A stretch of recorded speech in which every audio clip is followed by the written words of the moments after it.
video is sponsored by BuyMode shopping app.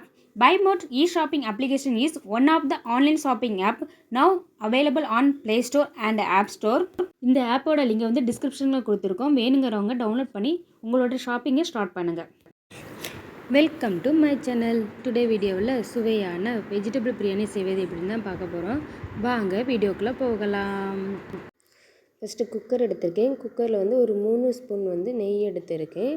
அதுக்கு பிறகு வந்து லவங்கம், பட்டை, சோம்பு, கிராம்பு, பிரியாணி எல்லாம் எல்லாமே ஆட் பண்ணி எல்லாத்தையும் வந்து கொஞ்சம் ஃப்ரை பண்ணிக்கிடலாம். ஏலக்காய், கசகசா எல்லாமே ஆட் பண்ணியிருக்கேன். எல்லாம் ஆட் பண்ணி நல்லா ஃப்ரை பண்ணிவிடுங்க. அடுத்து வந்து இஞ்சி பூண்டு பேஸ்ட்டு வந்து ஆட் பண்ணியிருக்கேன். அதுவும் லைட்டாக ஃப்ரை பண்ணி எடுத்துக்கலாம். இஞ்சி பூண்டு பேஸ்ட் எல்லாமே ஃப்ரை ஆன உடனே ஆனியன் எடுத்துக்கிடுங்க. நான் ஒரு 3 மீடியம் சைஸ் பல்லாரி தான் எடுத்து கட் பண்ணி வச்சுருக்கேன். அதை தான் ஆட் பண்ணியிருக்கேன். ஆனியன் வந்து நல்லா ஃபைனாக வந்து வேக வச்சுருங்க. நல்லா வேகணும், நல்லா மசிற மாதிரி வேக வச்சுடுங்க. வெங்காயம் வந்து நல்லாவே வதங்கிடுச்சு. இந்த மாதிரி நல்லா வதங்கின பிறகு வந்து நம்ம தக்காளி ஆட் பண்ணலாம். நான் தக்காளியும் வந்து ஒரு 3 தக்காளி எடுத்து கட் பண்ணி வச்சுருக்கேன். அதான் ஆட் பண்ணியிருக்கேன். இப்போ தக்காளியுமே நல்லா வேக விட்டுருங்க. நல்லா மசிகிற அளவுக்கு வேக விட்டுருங்க தக்காளியை. கொஞ்சம் உப்பு ஆட் பண்ணி வேக வைங்க.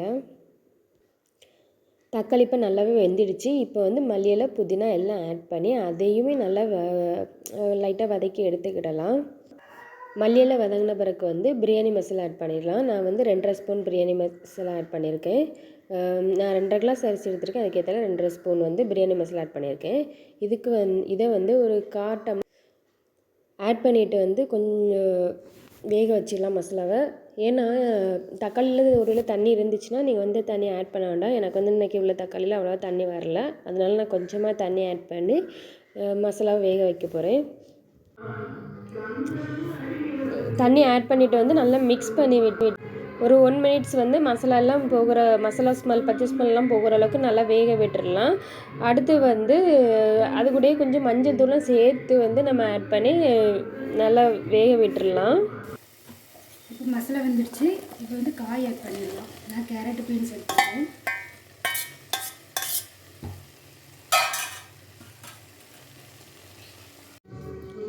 மசாலா நல்லாவே வெந்துடுச்சு. இப்போ வந்து காய்கறிலாம் ஆட் பண்ணிடலாம். நான் வந்து இன்றைக்கி கேரட்டு, பீன்ஸு அண்டு காலிஃப்ளவர் இந்த 3 தான் எடுத்திருக்கேன். காய்கறிகளையும் ஆட் பண்ணிவிட்டு நல்லா மிக்ஸ் பண்ணி வேக விட்டுடலாம்.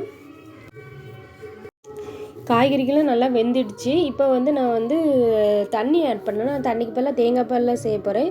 தேங்காய் பால் மட்டுமே ஆட் பண்ணலாம், இல்லைன்னா பாதி தேங்காய் பால் பாதி தண்ணியும் ஆட் பண்ணியும் செய்யலாம். நான் வந்து இன்றைக்கி தேங்காய் பால் மட்டும் எடுத்திருக்கேன். நான் 2.5 கிளாஸ் அரிசி எடுத்திருக்கனால 5 கிளாஸ் தேங்காய் பால் எடுத்திருக்கேன். தேங்காய் பால் வேண்டாம் தண்ணியிலே செய்யலாம் செய்யலாம். ஆனால் தேங்காய் பால் ஆட் பண்ணும்போது கொஞ்சம் டேஸ்ட்டு நல்லாயிருக்கும். அதனால் நான் தேங்காய் பால் எடுத்திருக்கேன். தேங்காய் பால் ஆட் பண்ணி வந்த உடனே வந்து உப்பு எல்லாம் கரெக்டாக இருக்கான்னு செக் பண்ணிவிடுங்க. உப்பு கம்மியாக இருந்தால் உப்பை ஆட் பண்ணிவிட்டு அதுக்கு பிறகு ரைஸ் ஆட் பண்ணிடலாம். ரைஸ் ஆட் பண்ணிவிட்டு வந்து குக்கர் போட்டு வேக வச்சிடலாம். எனக்கு ரைஸ்க்கு வந்து ஒரு 9 to 10 மினிட்ஸ் வச்சாலே ரைஸ் நல்லாவே வெந்துடுச்சோம். சில பேக்கெட்லேயே போட்டிருப்பாங்க எத்தனை மினிட்ஸ் ஆகும்னு போட்டிருப்பாங்க. நீங்கள் பாஸ்மதி ரைஸ் வாங்கினீங்கன்னா அதில் பேக்கெட்டை செக் பண்ணிவிடுங்க. 10 மினிட்ஸ் ஆயிடுச்சு. சூப்பரான பிரியாணி ரெடி ஆயிடுச்சு. இதை வந்து நீங்கள் உடனே மிக்ஸ் பண்ணக்கூடாது. ஒரு 2 மினிட்ஸ் கழித்து லைட்டாக மிக்ஸ் பண்ணி விட்டுருங்க. இது தேங்காய் பால் ஆட் பண்ணி செஞ்சதுனால டேஸ்ட்டு கொஞ்சம் டிஃப்ரெண்ட்டாகவே இருக்கும். எல்லாருமே ட்ரை பண்ணி பாருங்கள். இப்போ சுவையான டேஸ்டியான பிரியாணி ரெடி. எல்லாருமே ட்ரை பண்ணி பாருங்கள். ரொம்பவே நல்லாயிருக்கும். பிடிச்சிருந்தால் லைக் பண்ணுங்கள், சப்ஸ்கிரைப் பண்ணுங்கள், கமெண்ட்ஸ் பண்ணுங்கள். தேங்க்யூ.